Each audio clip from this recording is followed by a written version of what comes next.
Harris Butker's speech has given me so many flashbacks to how the left went crazy after I made it on TikTok with 350,000 followers and I had a Catholic YouTube channel that you're currently on right now.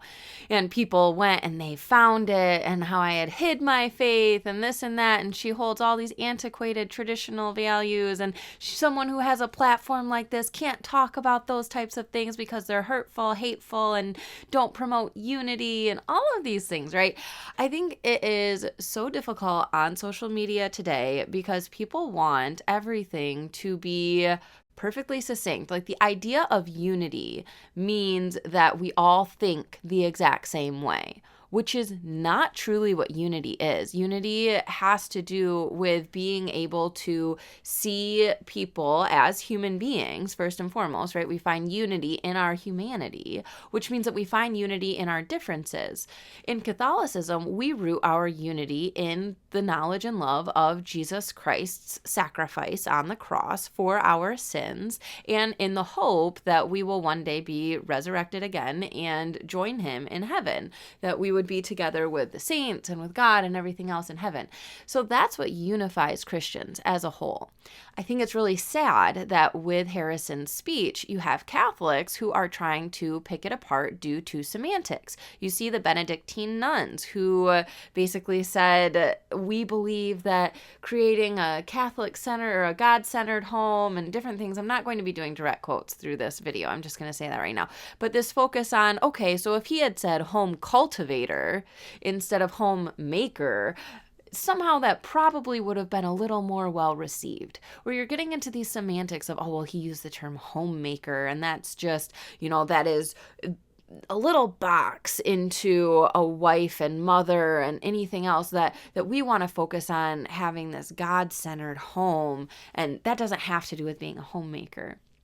And so when you start getting into the weeds of semantics, I think that it really does everyone a disservice, because I think that when somebody speaks in a different way that you would speak, or they share their thoughts in a way that is different than how you would share your thoughts, such as Harrison's wife saying that she would say that her life truly began when she became a wife and mother, that is her experience. Nobody, Harrison didn't say, his wife didn't say, nobody stated that everybody needs to feel that way. He simply shared a personal experience of his wives that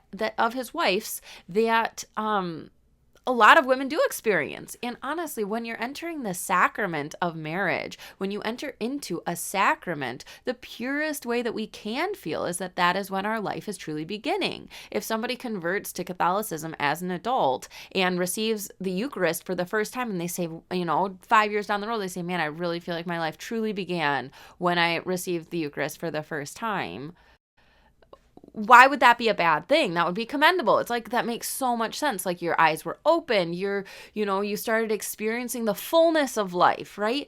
And so when we enter into a sacrament, there is that fullness of life. And I've had conversations with different people who said, well, women have been hurt by this because they can't conceive a child, or they aren't married, or they're just waiting to meet the right person. And now Harrison has said this, and it's just, they're mourning this loss. And ultimately that desire proves that it's a true desire, that it does bring a sense of fulfillment to those who it can be fulfilled with. And again, that's not a bad thing. I think that, right, desire is just, it's proof that the sacrament is important, that seeking what it is that the Lord has for us is crucial. And right, it's not always possible. I mean, gosh, there are so many different things in my life that would have been great if God could just have made this or that go a certain way. I would have loved to have not had brain surgery, would have loved for my brother to have not died. I would have loved for a ton of different things to have taken place in different ways. But that doesn't mean that somehow I've done something wrong, or that I'm being punished, or that, my life can't reach fulfillment, or anything like that, right? And I think that that's the other thing, is that difference between vocation and occupation, people interpreting it to say that purpose can't begin or they're worthless unless they're a wife and mom, when that's nothing of the sort of what he said, right? In Catholicism, vocation means either holy orders, religious life, or marriage. Or you can choose a consecrated single life. Simply remaining single is not a vocation in the Catholic Church. It's a consecrated single life, consecrated virginity. But choosing holy orders, religious life, or marriage, those are vocational callings. And so when you talk about being called to marriage as a vocation, it's not an occupation, right?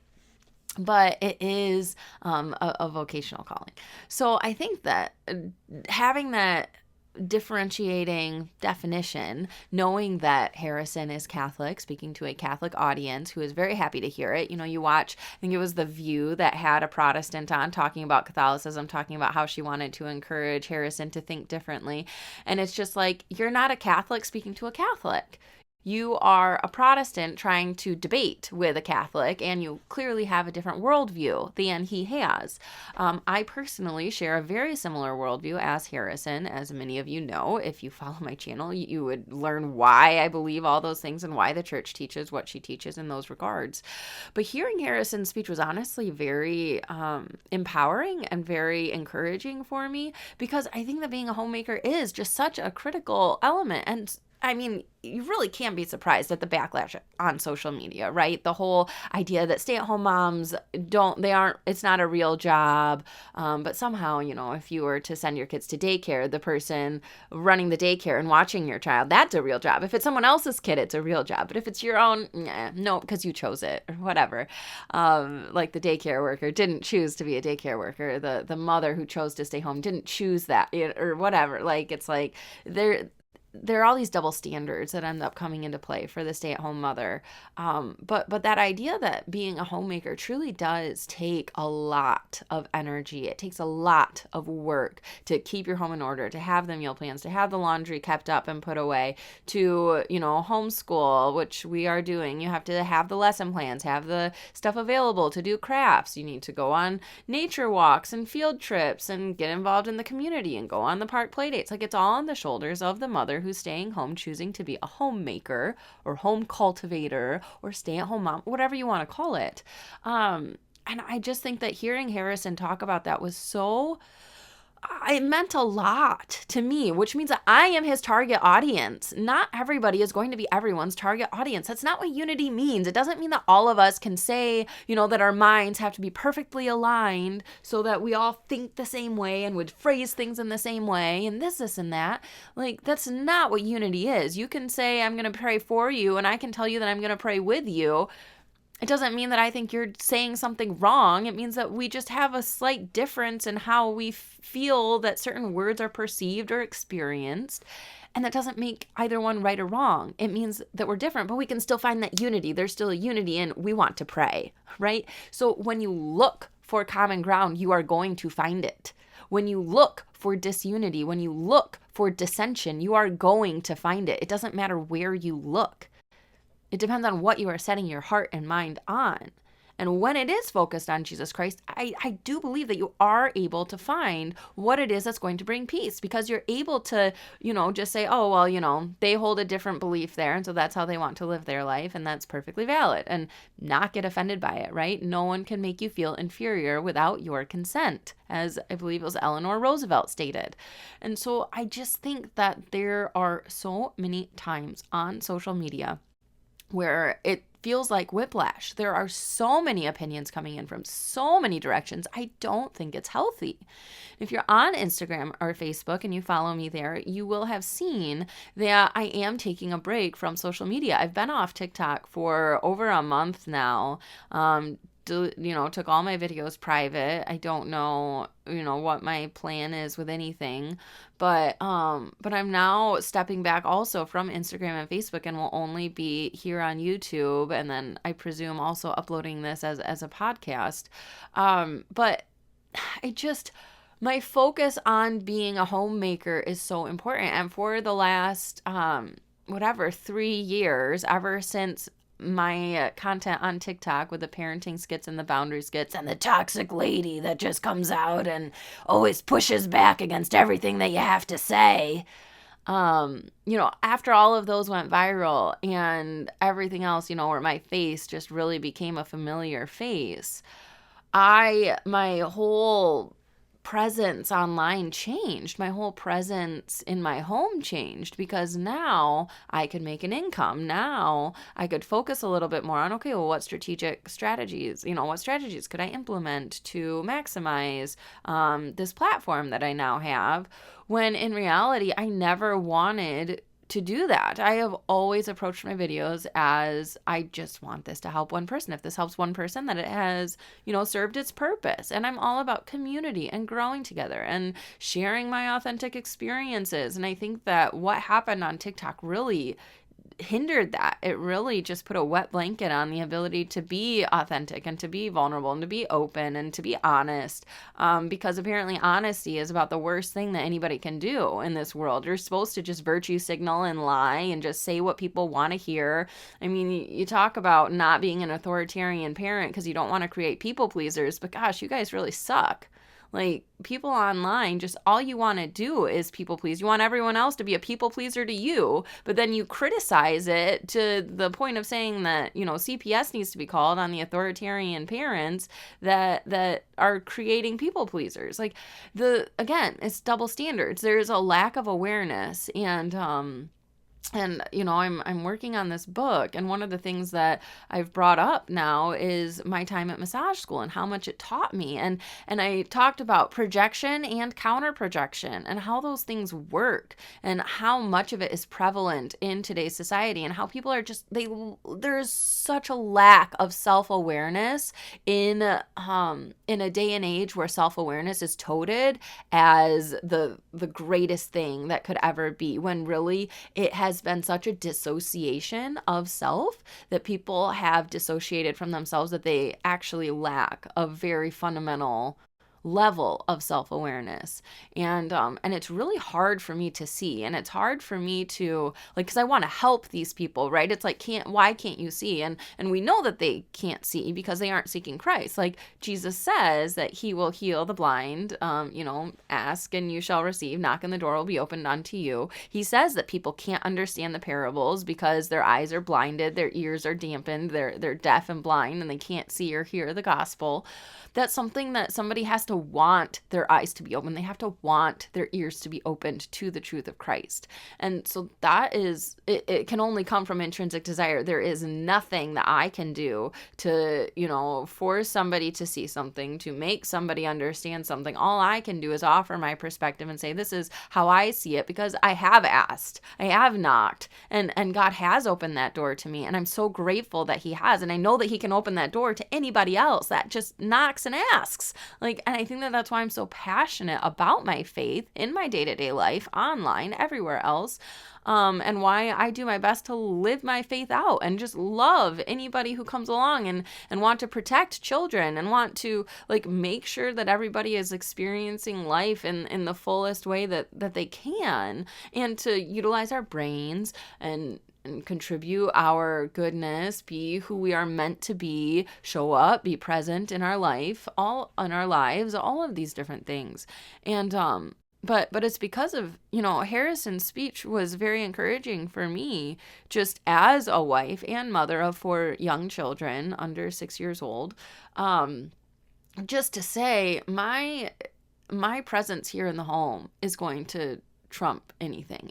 It is the most important thing. Being on Instagram, being on TikTok, being on Facebook, sharing things to my story, feeding the algorithm, doing this, doing that, being sure that I'm scrolling, however much per day to be able to repost other people's stories, network with other creators, do this, do that. There's this whole litany of things that I'm supposed to do as a creator to maintain my presence or stay relevant or whatever it is that they want to say is important to do if you're gonna be in that world. And it's just something that is not Like it's not something that's ever been a goal of mine. Like, sure, passive income, great. Like, yeah, I'm monetized on YouTube and I put ads on my videos. Okay. Yeah, like I'm not gonna be dumb about certain things, but also it's not my job right now to be sure that I'm, making $10,000 a month on YouTube or not taking advantage of my platform. I had attended a webinar maybe a month or two ago, and it was really discouraging for me because the way that the presenter talked was basically, how long is it going to take to make XYZ on YouTube? And she said, I know people who have been on YouTube for 10 years and they make next to nothing. And I know people that have been on YouTube for a year and they make 5-6 figure incomes. And it's like, well, I'm not one that's been on YouTube for 10 years and I make next to nothing. And, like I'm happy if I make $120 every 3 months. Like that's pretty much all that I've ever made all through the years on YouTube. And I remember when I joined TikTok, I made a lot more money than that. I mean, I would make $500 a month pretty regularly. And that felt good. That was like, okay, this is helpful. This is something that actually contributes to things in the household. Great. And then, a while back, I made 2,000 and something on TikTok one month. And it was like, okay, this is like really good. Okay, how can I keep this momentum going? And everyone was saying, oh, you need to offer coaching classes. You need to have a website. You need to get a brand manager. You need to do this. You need to do that. These are the ways to maximize your potential with the follower count that you have. How are you not taking advantage of how many followers you have? Man, if I had that many followers, this is how much money I would be making and what I would be doing with it and da da da da. It's like, that's not what God has called me to. That is not what God has called me to. It is not what he has called me to. Period. He has not called me to make money online. That is not my calling online. And I need to say that to myself more than anything, that my calling online is not to make money. Period. My calling online is to share the truth of Christ, how I understand it. That is why I started this YouTube channel. I started on YouTube for a reason. I have my personal Facebook with people that I see in real time, in real life. And on my public Facebook, I used to only share my videos and I would pray live sometimes with a rosary. But my duty online is not to make money, period. That is not my goal, never has been, and I don't want it to be. I can't say never has been anymore because it was for a short period and it completely disordered my life. So I'm very frustrated with how much TikTok affected my life. I am very grateful for the impact that I was able to make. I'm grateful for the people that I was able to help. I'm grateful for all of these different things, but it is not my purpose online. And so I am really struggling with that. Hearing Harrison's speech, knowing that I know these things, knowing that I know that my presence in the home is more important than anything else. And the fact that my presence on TikTok, something that I never asked for, that I just needed an outlet for something fun to do, that it evolved into what it was with the level of just like notoriety, but also the level of bullying, just how much it all sucked me in. That then I started consuming content on other people's pages because there were so many videos about me, because the culture on TikTok is so susceptible to bullying because of how the duets and the stitches, whatever. I've talked about this so many times. But that I then was engulfed into comment sections on other people's videos. And now here I am having this new relationship with social media where I'm on Instagram watching other people's content in the comment sections, commenting back and forth. And it's like, this is, I don't want to say it's a waste of my time, but at the same time, I don't believe that conversations are meant to be in comment sections with strangers. I think that they're meant to be in real life, one-on-one, or in an intimate group setting. I don't think that it's a healthy, normal thing to hear so many opinions and to be just so engaged in all of these dissented arguments, I mean, I remember when I first was on TikTok, that one of the things that I got bullied over was that I was liking comments that agreed with me. Like, that was some god-awful thing, that I would appreciate other people that understood what I was saying. Like, I'm not supposed to like those things, or I'm just supposed to ignore the stuff that supports what it is that I'm saying. Like, the level that people just like gaslit and were just so toxic and awful. I don't know why I stayed as long as I did. Like, I love that Harrison seems to be grounded in reality. He's not online trying to defend anything that he said. He's not online being like, well, no, this is what I meant and da-da-da-da-da. Like, he's not trying to make people understand him. And maybe that is because he's a guy. Maybe it is because he's more masculine than me and I'm more feminine. And I'm like, well, no, I want people to get along. I want people to understand what I'm saying. Like, it is important to me that, you know, things aren't misconstrued and that I'm not misunderstood. Like, as a woman, it's important to me that I'm not misunderstood. And I'm sure many men feel that way too. But it's going to be more feminine to want to be sure that I'm nurturing others with my words, whereas men will naturally have a stronger disposition to just be like, no, like, screw you, this is what I said and that's what I mean, and just deal with it, you know? Which I can take that approach. Like, that's just how I was raised. I'm, you know, right. I've always struggled with being uncouth and too direct and whatever else. So, but it's very frustrating to me just when I look back at the last 3 years and the level of involvement that I've had online and how much it has, just affected my ability to be fully present in my home. And that is what is the priority in my life right now. That really needs to be, because it is one of the most important vocations and, you know, occupations. It's the greatest career that I could pursue is raising my children and teaching them their homeschool stuff and all of these different things, prioritizing all of the things that go alongside staying home, because it's not for the faint of heart. It's not for somebody who's just looking to relax on the couch all day. It's not retirement.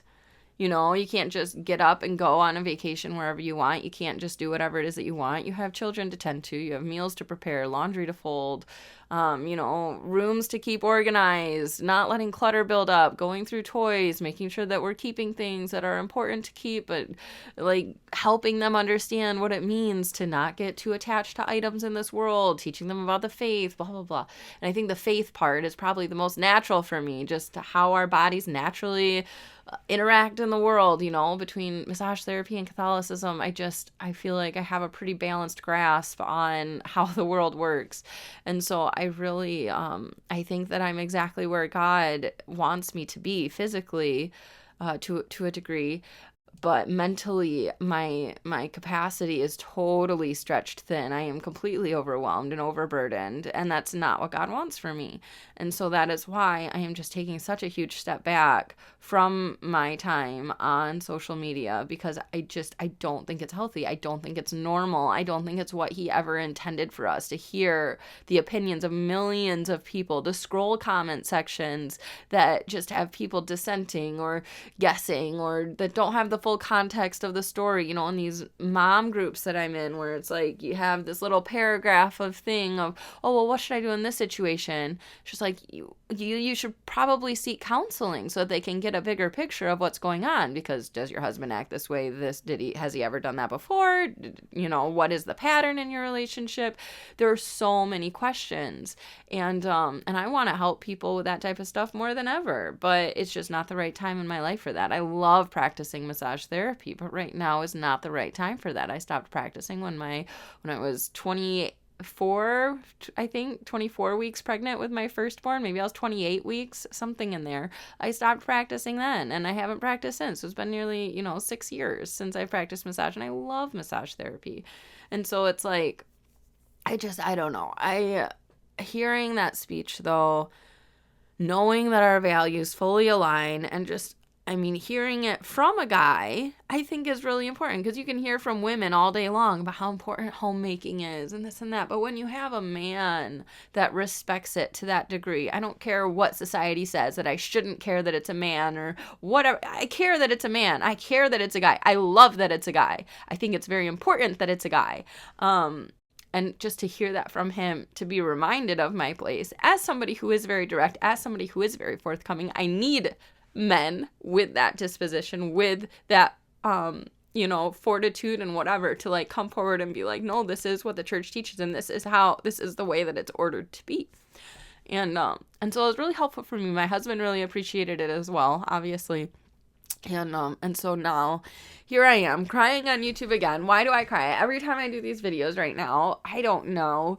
But apparently I am just allowing my heart to be softened every day, because I think I've had a hardened heart for a lot of years of my life. due to different circumstances beyond myself that I did not choose for myself. And so I just think that I just am allowing the Lord to work in my heart, to allow me to embrace that femininity, that emotional side of my being. And I just hope that he uses it for his glory. That's all that I could hope, both here online and in my home and everything else. But I hate to see all of the dissension. I think it's so unhealthy for so many people. I mean, the endocrine systems, your nervous system, just being totally overloaded all of the time. I mean, I've been experiencing it firsthand for so long, for that constant, chronic, just deliberate attempts at assassinating characters, at making people out to be terrible, terrible people, when really you obviously can tell that they mean well and that they're rooted in their values. They're not just shooting from the hip and what it is that they're saying. It's been quite a whirlwind for me just in experiencing all of this in these last couple of years. And I just feel so grateful that I feel very motivated and like straightened out in my path to say, no, this is where, I'm called to be present. And it's funny to a certain extent that I'm the one saying this, because I feel like comparatively to many people that I know, I am already incredibly present in my home. And so the fact that I'm being convicted to be even more present than I have been, I think to some people would probably sound weird, or they'd be like, what are you even talking about? Like, you're already so involved in your children's lives and everything else. Like, I could very well see somebody feeling that way about me. But so like the fact that I am even feeling this, not that I'm like better than or whatever, like it's just a fact or reality. I don't know, like me processing my experiences in life comparatively to other people who experience life next to me in real life. But right, just allowing the Spirit to convict you in that. And I guess for me, right, to a certain extent, I'm like, well, if I'm being convicted, I know that this level of conviction needs to be done in more lives, I guess, is where that thought process is going. Like, I know that I'm present with my kids. I am very aware of my children. I know their likes and dislikes. I know what to expect from them because I like watch them and observe them and interact with them. I know what to avoid in certain situations or what not to say or what to say. I understand their dynamics. And so it's like if someone who's already like fairly present, like I would say like decently present in their children's lives is saying like, wow, I really need to take a step back and be even more present. I just know that I'm not the only one. Like, I can't be. I know that I'm not the only one that just needs to like truly take a step back and say, wait a second, my priority right now 100% needs to be the children. And I like, it's a non-negotiable. It's the most important thing that I need to be doing right now, and nothing else matters. Like, we will find a way to make ends meet. We will, do whatever we need to do. But my husband is the sole provider. It is not my duty to bring in money. It is my duty to abide by a budget and to honor, what it is that we've created for our lives together. And so those are my thoughts. That's what Harrison's speech has really meant for me, and how it has impacted my life, which I think is probably the most important perspective that could be shared in regard to his speech. I know I saw quite a few quotes from women that were in the crowd at Benedictine College who said, felt like he understood me perfectly, loved that he said what he said, bring him back for my graduation in 2027, all of those different things. And, there's a part of me that, it just, right. Part of me didn't even want to respond to this because I'm just like, okay, Harrison's an imperfect person. I'm an imperfect person. Everyone at that college has been taught by imperfect people. A degree means what it means, but ultimately we're all just imperfect people anyway, and we're all just doing the best that we can, and we're trying to honor God with our lives. And, as Catholics to Catholics, this is what we're called to in our lives, and this is what's important. This is how God has ordered our lives for us, that we are to do our best to follow to the best of our abilities.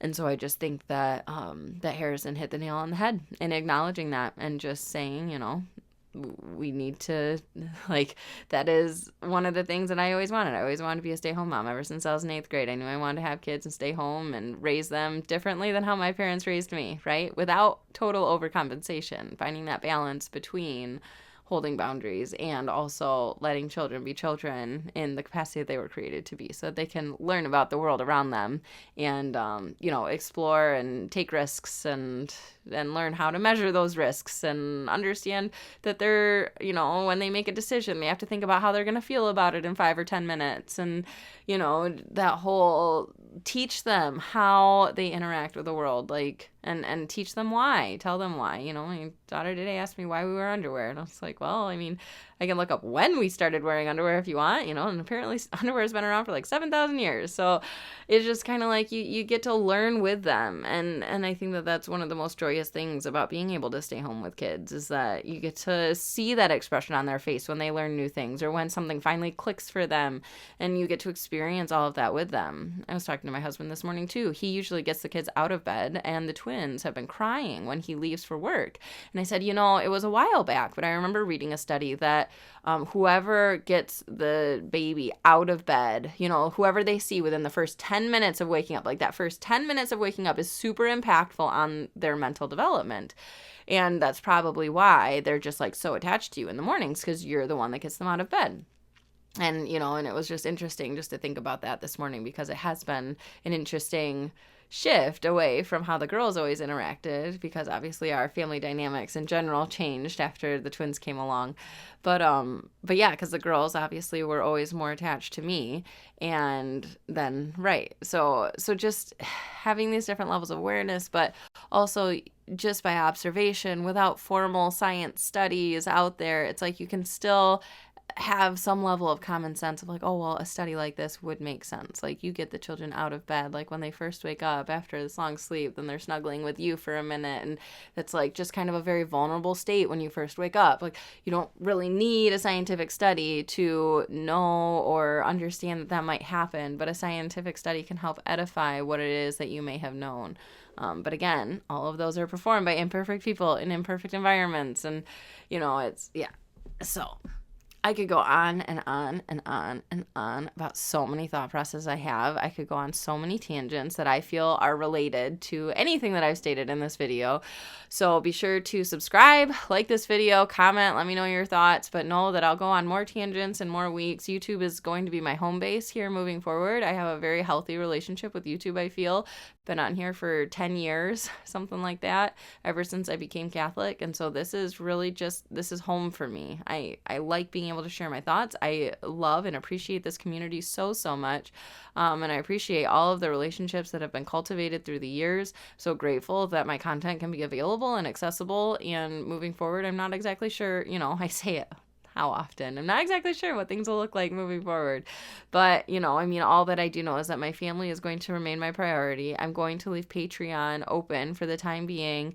I did just actually add a mug that I had made. I don't have one up here, but it's on Patreon. There's a picture of it, I believe, that shows, today I choose the authoritative approach, and it just has a ton of the different virtues that we're trying to cultivate. And so after you've been friends on Patreon for 3 months, you get that shipped to you. Patreon fulfills that. So just different things going on over there. The monthly newsletter that I'll be resuming.